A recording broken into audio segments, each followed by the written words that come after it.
I remind you why we do this, which has become a favorite part of our worship service for many of you, is because we think Jesus did it. When he went into the wilderness alone, I don't think he took a band with him to, to rock out. I think he went to commune with God, and that required him to be still. This breathing meditation has been a global phenomenon across traditions, and it's helpful.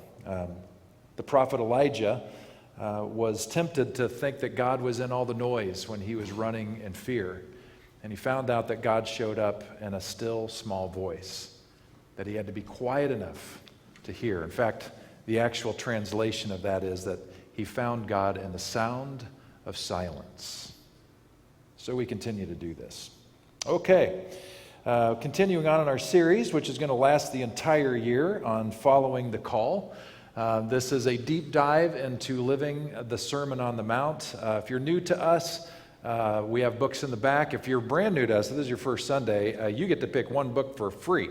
Otherwise, they're $10. So take a look at the new welcome table area, grab a title for yourself. If there are two of you in the family, then guess what? 2 books. So you could grab this one if you want. We'll be trucking through this every week. Whatever chapter it is going to correspond to the week of the calendar. So we are in week 6 because this is the 6th week in the year. So we're on chapter 6. And we're talking about mourning. Now there's an artist named Kelly Lattimore that I first heard about through Lauren Haas. And several of these tapestries are Kelly Lattimore works. This one is, right, Lauren? And that one is, and I think the far right one, right, with Mary, the mustard seed one is too? Okay. So it's all by the same artist. The one on the right there has special meaning to us. It's called Mary the Tower, often known as Mary Magdalene, but we learned that that was a mistranslation, and she actually was on par with the Apostle Peter in terms of authority back in that story, which is really quite fascinating. Well, Kelly Lattimore put together these 9 different paintings depicting the Beatitudes. Last week we looked at blessed are the poor in spirit. This week we're talking about mourning. Blessed are those who mourn. And I think this is the one that he was deciding for that. So we see that, and that might conjure up lots of emotion in us. Sometimes I go nerdy and get really technical about the passage of Scripture and get my professor hat on and go that route. Today I'm going more of a pastoral route with you, because I see in this one verse just great treasure for us, and I recognize in myself and probably in others a difficulty when it comes to the content and the meaning of this verse. Blessed are those who mourn, for they will be comforted. Now, I grew up, as I mentioned, not only a poorly dancing family, but in a German Stoic family. I was a pastor's kid. My dad was a pastor. Both my grandfathers were pastors also, all in the same tribe, Baptist stuff, which meant conservative. My mother, growing up in her father's household, they were not allowed to play cards. They were not allowed to listen to certain music, and certainly not allowed to go to any dances. And my dad's house, the only reason he got to go to the school dance at the high school, like homecoming or prom, was because he played trumpet for the big band that they were dancing to. Otherwise, off limits. So that informed my upbringing. Luckily, I got to bless others at high school dances throughout my high school career, and only injured a few people in the process. But my family, being German Stoic, I had a very healthy childhood and loving home for sure, but we did not do emotions well. Well, we did happy emotions well, but we didn't do quote-unquote negative emotions well. So when it came to anger, never saw it. There was very little conflict in our home, which was wonderful on one hand, but also I had no idea how to do conflict until I got into a serious relationship and found out that she thought I had some problems to work on. It can't be true, but yeah. And I also found out that didn't really know how to do things like sadness or mourning, grief, because we didn't know how to do them. We knew it was okay to do them, but there wasn't much of a holding space for that. And I think that kind of reflects a little bit of the churches that we were a part of. A lot of churches that I was familiar with at that time, we really didn't want people to be real. We wanted people to put on a good show. Put on your Sunday best, in fact, is what we wanted. So get dressed up and pretend everything's okay. So if anybody asks how you are, you just say, I'm great, even if you weren't. And I think that's kind of how we liked it, kept things orderly, kept the chaos out. So in my family and in my churches, grief and mourning, we didn't really do it. I didn't see much of it. And if we did, it was generally short-lived. It was like everybody was okay with grief for the moment. If somebody dies, okay, free pass, you can grieve for 10 minutes. And then we expect you to be better next week. That was the culture that we have. And I wonder if that's not just my family culture, the churches I grew up in, but I'm wondering for you, how were you taught to mourn? How is it modeled for you? And my guess is that my experience isn't just my experience. That maybe some of you did not learn how to mourn either. I mean, think about our culture. And what's in the air in our culture. We have a weird tension in our culture. We kind of speak out of both sides of our mouths in our country. It's gotten a little bit better on anything to do with mental health, so we might say, take time to mourn, take care of yourself, all these things. And yet there's this overwhelming thing in our culture that says, put on a stiff upper lip, keep calm and carry on. In other words, get yourself together. Be John Wayne, be tough, be invulnerable. Don't let anything get you down. Don't let them see you sweat or cry. These are the things that our culture communicates even as they're saying, we value mental health very much. Just don't talk about it and don't show it that there's any struggle going on. It's a problem in our country. We're gaining on it, but we've got a ways to go. The term suck it up, how about that one? That's there. We have a weird relationship with our mental and emotional health, don't we? When it comes to physical health, everybody gets a free pass. So if you break a leg or you have surgery or something, we find out how long the doctor said you should take time off before you're expected to get back to normal life. And we all give everybody a big wake to do that. But when it comes to heartache, mourning, I don't think we're so kind or gracious. I think that's our culture. I've heard some people say, time heals all wounds. I just want to think about that for a second. Time heals all wounds. So if you break a bone, maybe a little pinky finger or something like that, there's a chance that it's going to grow back straight. It'll heal. But so many other bones, if they don't get set right, they're not going to look right, and they're not going to work right. Think about time heals all wounds, and I think if you're having chest pain and feeling pain in your left arm and you go to the hospital and say and describe your symptoms and all that, I don't know any ER doctor that's going to say, time heals all wounds. Good luck to you, If you go to an oncologist after a bad report comes back and you find out you've got an aggressive cancer, I cannot imagine my friend who's an oncologist saying, time heals all wounds, unless you mean death as healing. Time does not heal all wounds. Maybe with grief and mourning, maybe we build barriers around ourselves so we don't have to feel it anymore, so it's not quite as intense, not because we've resolved it, but because we've, insulated ourselves from the pain. We've got used to dealing with it. I've said it many times here regarding our emotional well-being and our emotional health, that if we don't deal with our emotional well-being and our emotional health, it will deal with us.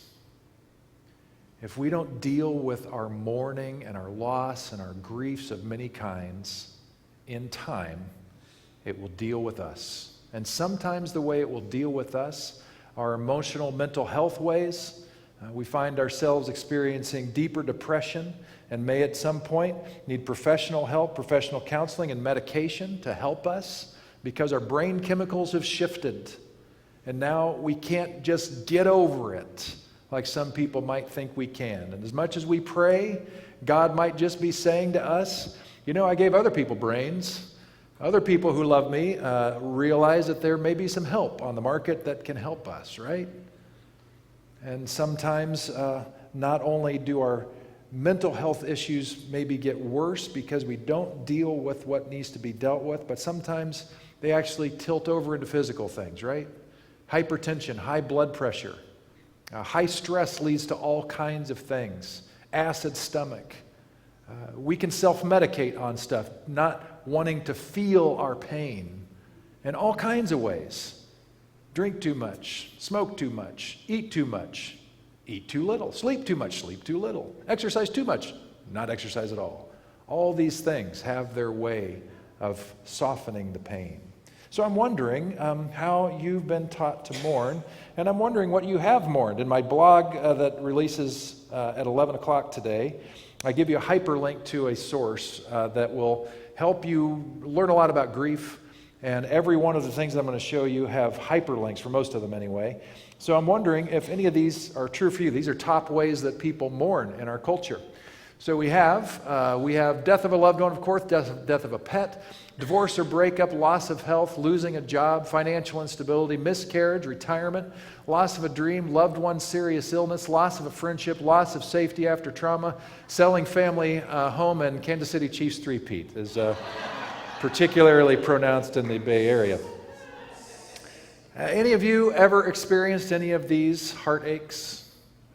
Every hand should be up, right? And it's funny to me because some of these things that we look at, we don't give ourselves real permission to grieve. Some of them are obvious and everybody gives a free pass to death of a loved one, but I can't tell you how many times somebody has come to see me after a death of a pet. And part of their struggle is they feel shame for having such deep grief for their pet. I've said it to myself. I did it on a teaching here. I talked about the death of our little dog Banjo a few years ago and how it was a heartbreak for me. And I would even tell myself, Pete, he was just a little dog, just a little dog. But that little dog was family to us.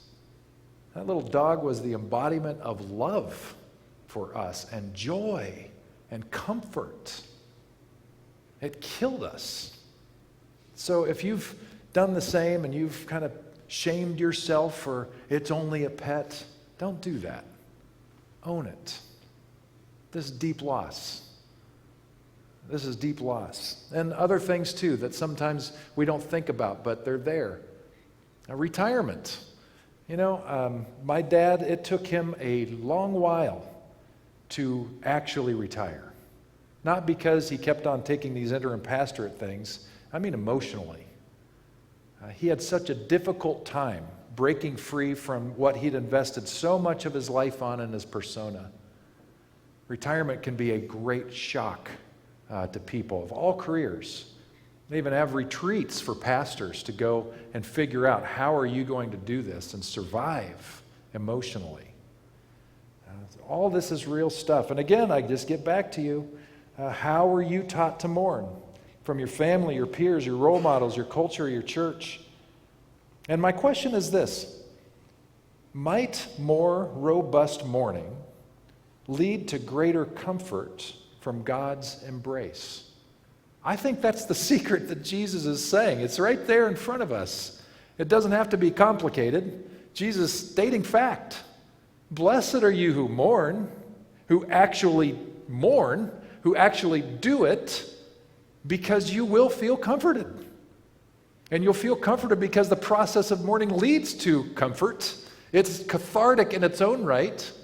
But as I'll say in a little bit, if God's shalom is all about our healing and restoration, then anytime we start to experience a healing of any kind, emotional or whatever, and pursuing that, you're meeting God. You're meeting the presence of God in that comfort as you mourn well. So, I have a new phrase for you. How many of you, when you see somebody in the morning, maybe when you come to church, you say, good morning? Yes, you do. Let's change how we spell that. And say to each other, good morning, good morning. When you see somebody who's struggling, wish them good morning. And mean it. We know that, I'm asking the question, why do we limit our good morning? And I've already talked about we're really not taught well or encouraged to mourn. There's not a lot of freedom to do it. We put rules on each other. We judge people about whether or not they're mourning to our expectations, and we wonder if they're really doing it right. Yeah, we've probably all done that to some degree. You hear about Uncle Eddie. He hasn't cried, since he lost his wife, and he's obviously sick in the head, right? That's how we kind of say. Maybe not. Maybe he's just not a crier. Maybe he's working it out in other ways. We have a lot to learn about this. But then I also think there are a couple other things that keep us from good mourning, from good grieving. Now, one is just a rocket scientist's observation here is that mourning is painful. All right, so everybody give me a collective duh. Duh, right? Our lizard brains kick in. We don't want to go close to our source of grief, and so our lizard brain says, get away from that. Let's just avoid that painful thing. And hey, thank you, lizard brain, because some of those things that we may be walking away from or distancing ourselves or boundarying ourselves are extraordinarily painful. People who have suffered abuse at the hands of others, extraordinarily painful, extraordinarily complex. And for those, and we think about like soldiers who come back from war, PTSD is a real thing. We know this now. We know what to call it now. We didn't know what to call it during World War II, but post-Vietnam, we know what to call it. And we acknowledge it and we say, you are dealing with a traumatic experience. And some of the causes of our grief are forms of trauma that we got to respect. And it could be that some of these things are too painful for us to deal with on our own. And we really, really do need a professional to help us. Right after we reopened, after COVID, had our first services, because of my community involvement and also what was required of me here at the church, I was absolutely fried. Those of you who've been around know this. And a therapist told me, you need to take time off for mental health. And so our board was incredibly generous. This church was incredibly generous, and they gave me the month of May off for mental health. And one of the first calls I made, other than the therapist who said, you better do this or you're not going to be a pastor much longer, I called my friend Matt Rial, who I've had speak here. He's now a professional chaplain, leads chaplaincy stuff for Kaiser in the Sacramento area and more broadly. And I called him up and said, man, you've known me for 20 years. I need you to chaplain me. I need you to ask me the questions that I don't even know to ask myself. That's what therapy does for us. It's somebody else speaking in and asking things we don't know to ask that can help us have insights that we couldn't have otherwise.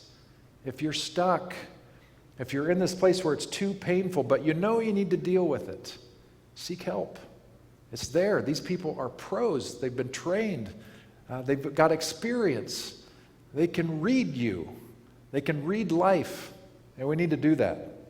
So I understand the painful stuff. I understand the lizard brain, but I just encourage you to do what you need to do to get more well.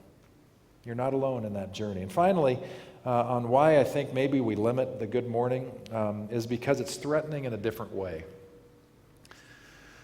Sometimes the thing that we're mourning is maybe, think about it like a relationship breakup or strain or something like that. And if we are honest and quiet enough with ourselves, we'll realize that as much as we would like to blame the other person for the problem and the breakdown of the relationship, we share it. And we don't want to know that. I'm sure you've been around people who are fresh off of divorce, and there is nothing good to say about their exes. And if you walk away from those conversations, you are absolutely certain that your dear friend who's lamenting and in their own stage, of mourning, that they were completely innocent, right? But we know better. Not only does it take two to tango, it takes two to divorce. It takes two to have a relationship break down. And sometimes maybe we don't want to look and deal with our grief about a relationship that is strained because we don't like what it says about us. And generally in relationships, we know that this happens. I'll have been married this May 33 years, and Lynn and I, believe it or not, have crossed paths a time or two and had difficult conversations, let's call it that. In our younger years, maturity did not prevail, and we were messy in how we dealt with conflict. And more recently, as we're in this stage of life, we're better at it, but our personalities are very different, and so we still continue to struggle with communication sometimes, and so we have to go through conflict because we're a real deal human couple, right? And sometimes, if we're early in the argument and we're still there, I'll try to hasten the thing, and I'll just say right up front or pretty early on, I'm sorry for what I did or whatever it is. And you know what? Lynn looks at me and says, "You're not sorry." I think I'm the only guy who's ever done this, right? Or the only person who's ever done this. I'm not sorry. I'm not grieving yet. She knows when I am. She knows when I'm actually mourning the fact that I have hurt her, that I have caused a problem in our relationship. She knows it because she can see it in my eyes, on my face, my body language, and my whole tone. It's no longer, "I'm sorry." It's, "I am so sorry." Sometimes we don't want to deal with our grief because we don't want to look at ourselves. There were some things from the book that I thought were really good. I'm not going to spend too much time on this, but I loved that Nicholas Wolterstorff talked about mourning the world's ills of all of its kinds. And being that's Black History Month, one of the things that he would include of that has to do with racial prejudice that still exists in our country. Other countries who are further along in this process of healing have something to say to the United States. I remember one sociologist saying back to the United States that the reason why the United States is so stuck in their healing process of racial divide is because they've never really thoroughly mourned what has been done and what that has still set in motion for people who are not white, because it's still here. And I just want to say that maybe so long as we celebrate and lift up symbols of that oppression and language of that oppression, maybe we're not going to get there very soon. I think about Nazi Germany and how the Nazi flag is essentially, if not literally, outlawed in Germany because of what it represents. And I'm wondering, what symbols do we allow in the United States because of our free speech? What language do we allow because of our free speech that is damaging, hurtful, and is keeping us from moving forward in shalom? Just something to think about. But I wonder how much we actually care. Do we mourn the world's ills? I loved what Rabindranath Tagore had to say. He was from India. He was from the Bengali area, and his essay, he wrote this in the late 1800s, was brilliant. Two things that I thought was great. One was that he gave us permission to be okay with death. He even celebrated that life lost. He even says, "Isn't it wonderful that life does not always win?"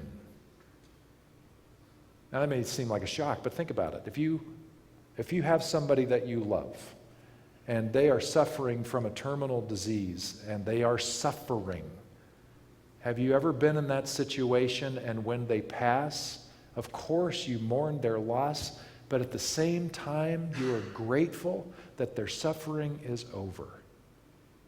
My mother-in-law, just a few months ago, love her, I miss her, but the whole family is in agreement. We are grateful that life did not win that game. This author gives us that permission. And he gives us one other permission. In his writing, he talks about, in his grief, he didn't give a rip about social norms.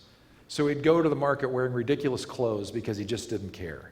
It's like he's giving us permission to have pajama day as long as we need it in our grief. Even if the culture doesn't like it, who cares? We're grieving. In my mother-in-law's death, I was reminded that at a different era in our country, we used to wear black armbands for a year to let everybody know, back off, give us some grace, because we're not ourselves yet. We've lost that. This last one, Frederica Matthews Green, her essay was all about lamenting ways that she sinned, how she got in the way of shalom and offended God and hurt other people and all that. One great definition of sin is the culpable disturbance of shalom. How have we gotten in the way of what God is trying to do in the world? And when we do, we consequently offend the very Spirit of God that is trying to bring healing and restoration, and somehow we've gotten in the way of doing that through our action and our inaction. And so this author was just lamenting all that, but then ending, not staying in that guilt and shame, but getting resolved in the fact that God's grace is bigger, that we have love that holds us, and does not have any interest in keeping record of our wrongs, and how that helps in the grief process. The question I also had, that's from the book, but the question I also had is why? Why does good mourning foster comfort? And I just tell you again that comfort represents insight, healing, restoration. Comfort is a facet of experiencing shalom. Shalom is God and God's end and means. If the New Testament says that God is love, I'm just saying that love is a huge part of shalom. Shalom is just a bigger word that includes and maybe embodies love in a different kind of way. We could equally say the same. God is shalom, and the flip, I think, is also true. When we experience shalom, perhaps we are experiencing the presence and grace of God. When we do our mourning well and experience comfort, you are experiencing the embrace of God. Finally, quick tips. There are other people who are better at this than me. Talk to Dave. He led a class on grief, so he knows a lot more. Call Matt Rial, who's now part of our church. He's a chaplain. If you want to talk to me, great. If you want to go to my blog today, you'll see this website. And like I said, all those different grief areas, those things that cause grief, there's an article on nearly all of them that you can learn about. So I want to just ask the question, what does good mourning look like, very briefly? It may include these 5 things from Elizabeth Kubler-Ross from the 1960s. May include denial, anger, bargaining, depression, and acceptance. However, years later, Elizabeth Kubler-Ross, you know what I'm trying to say, wrote about this. She did this study of terminally ill cancer patients, big body of evidence, and from that research found out that these 5 things were what a lot of people experience in terms of stages of grief.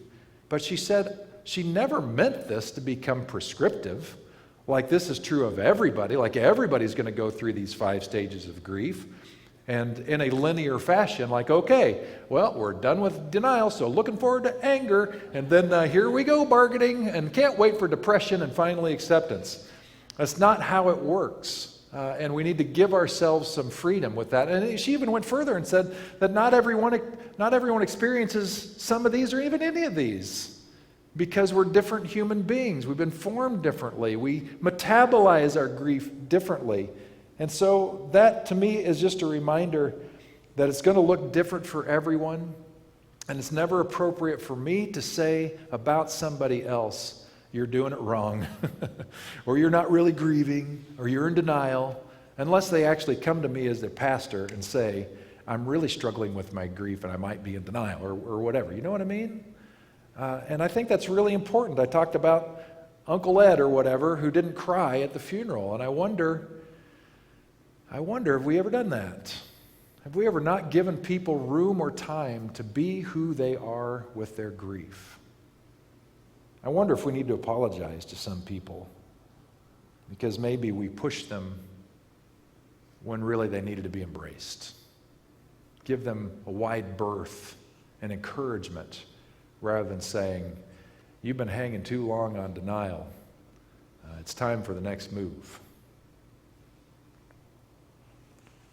Finally, I want to encourage you to get some courage to do this work because it requires vulnerability to do this stuff. And that means your armor is off. Being honest with ourselves is sometimes so hard because there are things that we just don't want to see. And sometimes our grief, even just saying we're still mourning, whatever, that requires vulnerability in our culture. Your culture, our culture, has taught you to blow that off, to not grieve, to be tough, carry on. And I'm telling you, that's a lie. It's a lie. Shalom calls us to deeper and deeper expressions of healing. I say the obvious, I already did, but professionals are helpful, and we hope you'll do that. And then finally, I am guilty of this. Sometimes I will nerd out on a particular subject, be it grief or financial stuff or whatever the thing may be. I'll read 5 books on the thing and not do any of it. So you may go to the website and do all kinds of research. You may even forget some of you want to forget the Super Bowl's happening. You may invest yourself in these web pages all afternoon and then not do a thing with your grief. Well, I'm glad you've learned a lot, but that's really not the point. Learning and implementing that, practicing that is what we're about. I would encourage you, if you're looking for a great biblical reference on what grief looks like when it's actually grief, go to Psalm 51. Psalm 51 is David's lament after he was busted for his affair with Bathsheba and the murder of her husband. It took him a long time to get there, but the whole thing is one big, long, I feel awful, forgive me. It's worth your read. I want to close today with a poem by Rich Orloff. I love this guy's work. He's a playwright, but he's a great poet, I think. I've gotten a lot out of him, and so I want to close with this poem that he wrote, then we'll have some prayer, and then I'll let you go. So this is titled A Prayer for a Distant God. Any of you ever felt distanced from God before? Just one of you. Okay, that's all right. This is what Rich Orloff writes. Let me heal you, says the divine. I know I seem far away. I have not always lived up to your expectations, especially at times of your greatest need. If it looks like I stand behind barriers, they are not my creation, but the result of your doing and the actions of others. Dismantle them if you wish to get close to me. Admit your role in building them and perpetuating them and looking away when others fortify them. If you rush by, I cannot heal. If you put up walls, I cannot heal. If you block me, I cannot heal. If you deny your wounds, I cannot heal. With each step to dismantle the barriers, I will become closer to you. If you surrender your defenses, I will feel so close that you will feel me inside you, healing from within. Let's pray together. Spirit of God, tend to our wounds. As we are open and vulnerable to you now, tend to our wounds. And maybe your tending is simply to shine a light on the wounds that we have yet to address, the areas we have yet to mourn and grieve. God, help us in our grieving and in our mourning, because we long to become whole. We long to become well. Give us courage where we don't have it. Strengthen our bones. Overcome our fear with your presence, that we would take the first step and the second step, but mostly the first step on the journey to well-being. May your shalom reign supreme in our lives. May we sense the woo, the call, the invitation of your love forward, that we might become well and well and well again. May it be true. May we be open. May we know we're safe and loved and held today, tomorrow, forevermore, and that will never, ever change. May that give us confidence to move forward even toward the healing of our grief. I ask this in the name of Jesus, who we try to follow. Amen. Thank you so much for coming today. Hope you had a good experience, and we will see you next week. Go Chiefs!